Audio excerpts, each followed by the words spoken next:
Greetings, Internet, and welcome to Parsing John. Today we're going to take a look at verse 19 of chapter 1. 19 through that little word right there. We are entering a completely new section, and this one's very long. I believe it goes all the way through verse 28, so it's going to be quite a while before we get to take this entire text together and compare it to its Greek equivalent. Okay, anything special? Oh, yes, our rubric. This is everything that we're looking for as we go through and parse it. Should keep that all in mind. All right, let's start reading it. Also, Happy New Year. Et hoc est testimonium Ioannis, quando miserunt Iudaei ab Hierosolimis sacerdotes et levitas ad eum ut interrogarent eum tu quis es. Okay, so we're finding our very first verb is our goal now. Et hoc est, est is right there. So that's going to be third person, singular, present, active, and indicative. This just means is. So we want a singular subject. Looking at beforehand is what we always want to do. Add is just the word for and, connecting this entire section to the previous paragraph, so we know that they are in fact connected. Hoc is going to be our subject from hic haec hoc. Is that even visible? I think it is. Hoc, nominative, singular, neuter, so it matches up with our verb. This. Okay, so we were looking for either a prepositional phrase showing us a location or a predicate nominative. As we take a look at our next word, we've got testimonium. Testimonium is a neuter word, so there can be, I should say, nominative or accusative singular. Nominative makes most sense since we don't want a direct object and we don't have a preposition right there. So nominative, singular, neuter. So those two match.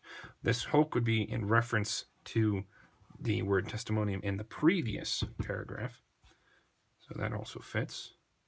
This one doesn't have to match the gender of this one. It would be matching the case number and gender, well, the number and gender of its referent in the previous clause. So these two didn't have to be the same gender. This is witness. All right, sorry, just getting over a cold. Voice only recently came back. Okay, so then what do we do with Ioannis? Because quando here is going to introduce a new clause.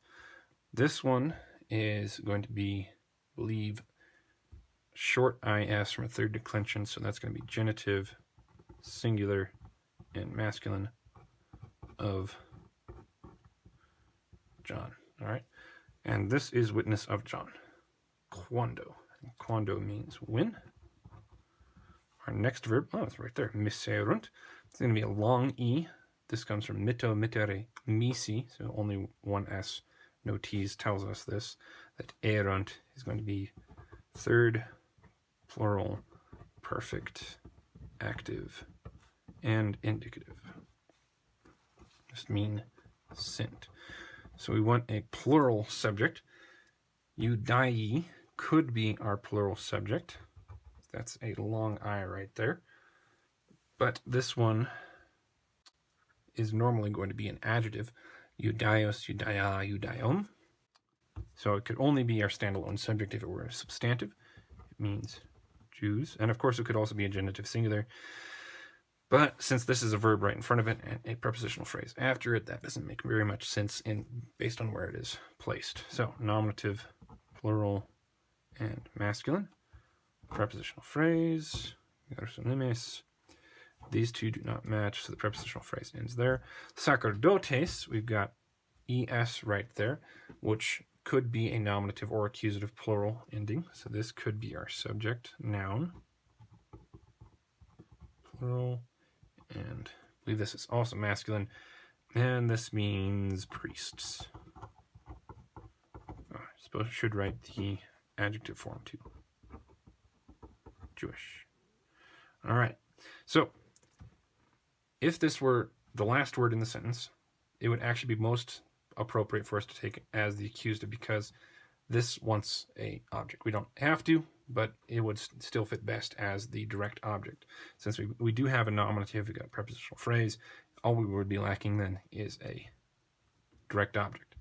So that's as that stands. But let's look at the ahead at the rest of the context to figure that out. Et is a conjunction. So this could be connecting two clauses or two things of the same type. It's not going to be connecting two clauses because I've got ut right there, which actually ends this clause. Ad eum being the last words in the clause. So this has to connect sacerdotes to levitas. So whatever levitas is, sacerdotes also has to be. Yes, a conjunction cannot connect two dissimilar things. It cannot connect a nominative to a dative or a verb to a noun. That makes no sense. I run and I man. Eh. No, that would be I run and man. Makes no sense. Anyway, so levitas, this is a word that's pulled directly from the Greek, which in turn probably got it directly from the Hebrew. This is a accusative plural masculine of the first Greek declension, therefore first Latin declension noun. Really convoluted there. And masculine. Levites. So this one has to also be accusative because it cannot be paired with something that it is not also the same type of. Okay, so these two are our direct objects, which mean that this is in fact a substantive. And we can cross that out and circle this. All right. When Jews sent priests and Levites. Now we can handle our prepositional phrases. Ab Hierosolimes mis. It's going to be a long I. Ab takes the ablative. That means from. That's going to be ablative, plural, and feminine. I think that's a U. I wrote it down somewhere.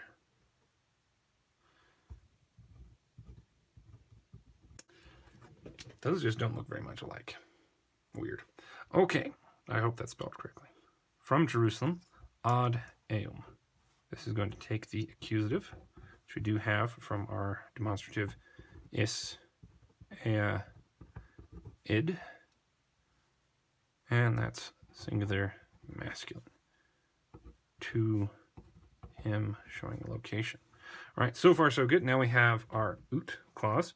So if we have a subjunctive, then we know that we have a purpose clause, which is what ut normally introduces. So we take a look at our next word, interrogarent. Interrogo, interrogare. So this is our normal infinitive ending right there. And whenever you put a personal ending on an infinitive, we know that we have a imperfect subjunctive. So int is going to be third person, and it is not singular, it's plural. It's going to be imperfect, active, and subjunctive. All right. In order that they might ask a direct object, I believe, a genitive. We don't have the genitive in this, as you can see, no genitive. So eum is going to be the same as this eum. We can go ahead and pull that over. It's going to be the same him, and that him being, oh, there's John. This one is in reference to John.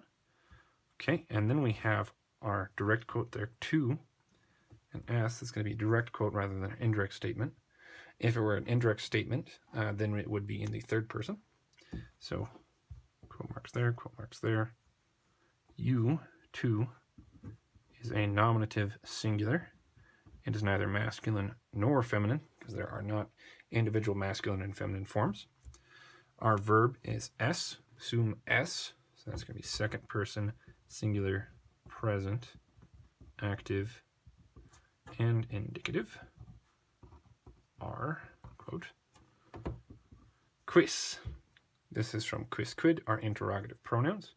Quis stands for both masculine and feminine, so we can write both of those in. Masculine, circle, feminine, not so much.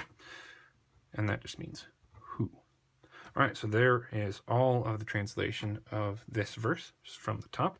And this is witness of John when Jews sent priests and Levites from Jerusalem to him in order that they might ask him, who are you.